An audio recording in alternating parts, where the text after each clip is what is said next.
queridos amigos que acompanham o canal. Pessoal, esse tema muito me desagrada fazer.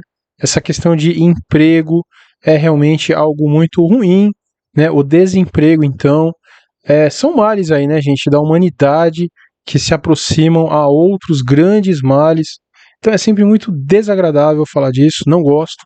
Mas infelizmente, gente, né, economia não tem sentimentos, não tem moral, não tem nada disso. Simplesmente ocorre, principalmente, né, quando quem deveria guardar, manter, defender as bases econômicas fazem o que a gente está vendo, todo mundo falando que os livros têm que ser reescritos, né, essa bobagenzaiada toda que a gente está cansado de saber, mas não tem jeito, principalmente em final de ciclo, né, gente, final de ciclo econômico, sempre vem a grande desvalorização dos ativos, um pânico, né, medo de investir, medo de inovar, medo de produzir, e é exatamente isso que já começou a ocorrer. Pessoal, antes de entrar nesse tema, eu trouxe aqui dados atualizados que saíram lá na Findocs, Inteligência Financeira, sobre um assunto que comentamos na semana passada e atraiu muito interesse, né, de todos, e esses dados são mais atualizados, né, então acho que vale muito a pena trazer aqui para vocês. Países com maiores reservas de dólares do planeta. O Brasil possui a nona, gente, é muita coisa, em reserva de dólares do mundo, enquanto a China lidera, tendo a maior reserva de forma disparada, né? Disparada não, disparada. Quantidade de dólares, então vejam aí, gente, 3 trilhões, 133, vejam que númerozinho, né, bem cabalístico também. Japão em seguida, hein? Vejam, né, o domínio, a influência que os Estados Unidos teve no Japão, principalmente pós Segunda Guerra, né? Mesmo assim, o Japão tem um terço do que a China tem. É um absurdo, né, gente? É um absurdo. E é óbvio, os caras aí que mandam no mundo, pessoal, não iam mandar tanta produção para a China se não fosse, né, acordos como esse. É óbvio que a China sabe muito bem que deveria trocar dólares por ouro, isso daria muito mais independência a ela, mas ela não faz isso, gente, porque é óbvio, né, que temos aí muitos acordos no underground, e também tem a questão de que isso deixa sim, né, as nações aí de uma certa forma com o rabo preso, pessoal, uma com a outra. Desculpem, né, a linguagem aí, mas é a verdade. É a verdade, né? Muito além da dependência financeira, tem uma questão sim de rabo preso, tá certo? Então eu vou te passar aí 100 empresas e você compra X dos dólares, porque aí você de alguma forma, né, está sim diretamente ligada à minha moeda. Também tem uma outra questão, né, gente? Esse aí é um tema muito amplo, mas a própria China, né, ela não faz muita questão de yuan se valorizar muito, exatamente porque o yuan estando baixinho, ela consegue, né, exportar produtos de uma forma muito mais barata. Então, pessoal, é muito complexo, tá? Só para a gente relembrar essa discussão, quem joga, né, palavras ao vento, dizendo que o dólar vai quebrar, que o dólar não vai mais existir, é um belíssimo energúmeno. Energúmeno, pessoal, porque se o dólar quebrasse dessa forma, ele levaria todas as nações com ele. Tá certo? Ah, não, mas aí o dólar começa a cair, a China vai lá e derruba tudo no mercado. Gente, isso quebraria a própria China. É isso que as pessoas não entendem, porque quem fala esse tipo de coisa na internet é o mesmo que fala, né, alta infinita, imperativo moral, essas bobagens que realmente, né, marcam a internet, infelizmente. Mas então, pessoal, é muito dinheiro. O próprio Brasil aqui com 332 bilhões de dólares. Nossa reserva aí está sempre, né, ao redor dos 350. Vejam o tamanho, né, da importância ainda do dólar nas nossas reservas. Muito interessante, gente, muito interessante. E aí eu trouxe, né, essa questão do desemprego. Então, Santa Catarina, a menor taxa de desemprego do Brasil. Parabéns, empreendedores, né? Vejam a taxa de desemprego em Santa Catarina, 3,8. E eu vou falar um pouquinho, gente, da Bahia, né? Vejam, 15,1 é a maior taxa, né, de desemprego. Ah, gente, não à toa, né? Aí dá para entender tanta coisa que a gente vai falar aqui ao longo do vídeo, né, pessoal? Tanta coisa. Que triste isso, né, gente? Que triste. Um lugar tão lindo, maravilhoso, antiga capital do Brasil, né? O próprio Nordeste como um todo aí, nossa, deixa o Caribe no chinelo e as maiores taxas estão lá. Pessoal, não à toa, né? Não à toa, os políticos dessa região são praticamente aristocratas, né? Jamais saem do poder, tá certo? Mas vamos falar mais sobre isso. Eu fico realmente muito triste, né, de ver essa questão. Isso daqui, gente, eu vou incluir, inclusive, tá, no curso que a gente está fazendo, que vai ser acessível a todos, que muitas pessoas perguntam, né? É um curso básico, assim, de tudo, investimento, títulos, para entender esse cenário macroeconômico que a gente tanto fala. E a própria bolsa, né, pessoal? Ah, mas qual é o momento certo de entrar na bolsa? Poxa, é sempre quando tá baixo, né? Quando sobe, você vende. Nossa, como é simples investimento, né? Por que todo mundo não é rico nesse mundo? Se é tão simples assim, é óbvio que não é tão simples assim, né, gente? É óbvio que não é tão simples assim. Então, há uns vídeos atrás, vamos incluir isso também no curso, trouxemos aí que uma excelente forma, né, de ver se a bolsa está muito barata é ver a relação lucro-prejuízo. Aliás, valor da ação e lucros, né? E estamos em um momento histórico de baixa, né? Então o preço está muito baixo. Seria um momento bom para comprar? É de se pensar. Outra questão, vejam aí como a bolsa variou em dólares, que é uma outra métrica que o pessoal gosta muito. Então também estamos, né, numa baixa aí histórica, mas não tanto quanto da Dilma, né, que foi um absurdo ali. Então será que não estamos tão baixo ainda, né? Tem todas essas perspectivas, gente. Mas na verdade é uma só, né, pessoal? Tudo depende, né? Bem Samidano, aquele jornalista que sempre fica, né, em cima do muro.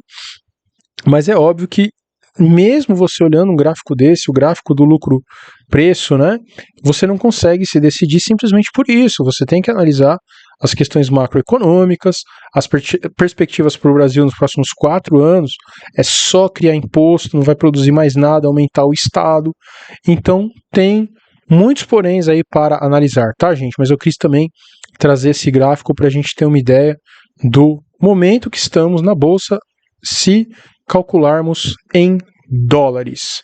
Maravilha, pessoal, realmente muito bom. E não percam aí a nossa área, né, de membros, novidades de mercado, apenas R$ 24,90. Tem aqui no YouTube, tem no Kiwi.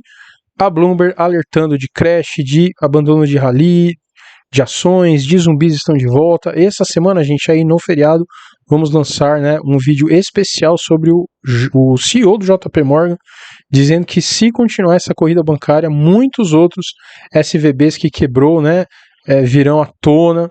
Então, pessoal, num momento tão histórico como esse, né, é um investimento muito pequenininho, vale muito a pena. Se você ainda não faz parte do nosso Telegram, todos os links são compartilhados por lá primeiro, está aí na descrição. E também se está chegando agora no YouTube, se inscreva, curta, comente e se gosta muito do nosso trabalho, considere entrar em alguma área de membros. Twitter e Instagram, pessoal, o dia inteiro postando material de primeira, tá certo? E aí, gente, se esse desemprego, né, que já começou lá nos Estados Unidos, falamos isso daí no vídeo de terça-feira, imaginem no Brasil, né? Imaginem no Brasil. A grande promessa seria esse arcabouço fiscal, exigirá aumento brutal de carga tributária, diz esse presidente do Banco Central. Então, é a única coisa, gente, que o Brasil vai gerar nos próximos anos. Ninguém vai investir, ninguém vai, né, correr o risco de ser o pior tipo de cidadão que a nossa nação pode ter, gente, que é o quê? É o empresário. O empresário, gente, é o grande bandido brasileiro, né? E o bandido é um coitado, essa que é a verdade, pessoal. O empresário, ele apanha do governo porque cada vez é mais imposto, ele apanha do funcionário, que todos os funcionários processam o empresário, mesmo se ele pagou tudo direitinho. Ele apanha do judiciário, porque qualquer coisa que o consumidor reclamar, ele vai apanhar, né? É óbvio, gente, que tem muito exagero, tem muito, né? Do outro lado também, sim, o empresário, já que está num ambiente desse, ele aproveita e mete mesmo a mão. Vejam aí o que está acontecendo com grandes varejistas, né, que não apenas administraram ruim, mas fraudaram muita coisa. Então, pessoal, é a casa da mãe Joana, né? Mas vamos entender um pouquinho, então, esses argumentos para o ex-presidente do Banco Central, Afonso Celso Pastore. O arcabouço fiscal apresentado na semana passada pelos ministros da Fazenda, Fernando Haddad, e Planejamento, Simone Tebet, só conseguirá reduzir a dívida pública como percentagem do PIB com aumento forte de impostos. O que eu falo todo dia nesse canal, gente? Essa equação só fecha com aumento brutal da carga tributária. Tá aí, gente, tá aí. Parece que o arcabouço tem uma aritmética impecável, mas uma economia falha. Citando uma simulação segundo a qual o banco os superávites primários mencionados no plano só teriam como ser atingidos com uma elevação de carga tributária de 5,2 pontos, pessoal, percentuais em relação ao PIB, o que não é factível no cenário brasileiro. Então é o que eu falei, né? Como é que algum empresário sério vai investir no Brasil e ao mesmo tempo o Brasil é aquela frase, né, gente? Para mim, essa é a mais genial de todas. O Brasil, em 7 dias, muda tudo. Em 7 décadas, é igual. Uma coisa é reconhecer abusos da Lava Jato, outra bem diferente é querer fazer o país acreditar que toda a operação não passou de uma farsa, como o descondenado anda dizendo. Gente, é assim, pessoal, tudo que o Bonner falou, né? Eu lembro que tinha aqueles gotinhos saindo, né, notas de dólar, que eles queriam tirar os caras para vir o PSDB a qualquer custo, então fizeram todo aquele escarcéu. E simplesmente porque querem agora que o Bolsonaro não volte, apagam tudo, a história, né? Tudo que a gente falou em anos, décadas até, esconde. Pessoal, é óbvio que isso não ia dar certo, né? Isso vai dividir completamente o povo, dividindo o povo. Você tem problema no emprego, gente. Pena que as pessoas não têm essa visão, né? Se você não tiver uma Câmara, um Senado, um Judiciário, os empresários, gente, unidos, né, em fazer realmente o Brasil crescer, não vai, cara. O Brasil só conseguiu isso exatamente em momentos assim. Então é muito complicado, né? E aí está, o SUS é gratuito, mas você paga uma cara de impostos. Eu pago para que seja de graça, gente. As pessoas, né, a formação aí universitária, os intelectuais, a mídia, os artistas, gente, todos eles defendem o errado, defendem que o Estado cresça ainda mais, né? Esse Estado inefetivo, completamente inefetivo, esse Estado que só pensa em distribuir, não pensa em criar, não pensa em inovar. Então, gente, qual é a saída para o Brasil, se não essa grande taxa de desemprego? Imaginem de novo, pessoal, eu realmente gostaria que isso não ocorresse, né? Mas imaginem mais uma vez, um grande desemprego no mundo, como é que o Brasil vai estar nesse momento? Muito triste, gente, muito triste, não gosto de trazer esse tipo de coisa, mas faz parte, né? Mais uma vez, pessoal, quem quiser saber, né, como se proteger nesse momento, temos aí nosso cursinho de opções, put call, 4 vezes, boleto, Pix, temos a nossa assinatura mensal de opções, onde discutimos códigos, valores, estratégias, não é recomendação, né, gente, para site de recomendação, tem um monte de aplicativo aí que você ganha R$1.000 por dia, tá, pessoal? É o cúmulo, e aí o nosso Portal 137 com esse vídeo fantástico também, asas com olhos, né, pessoal? Que raio é isso daí? Então está muito legal, fez muito sucesso. Gente, que todos tenham aí um excelente final de semana, um grande abraço!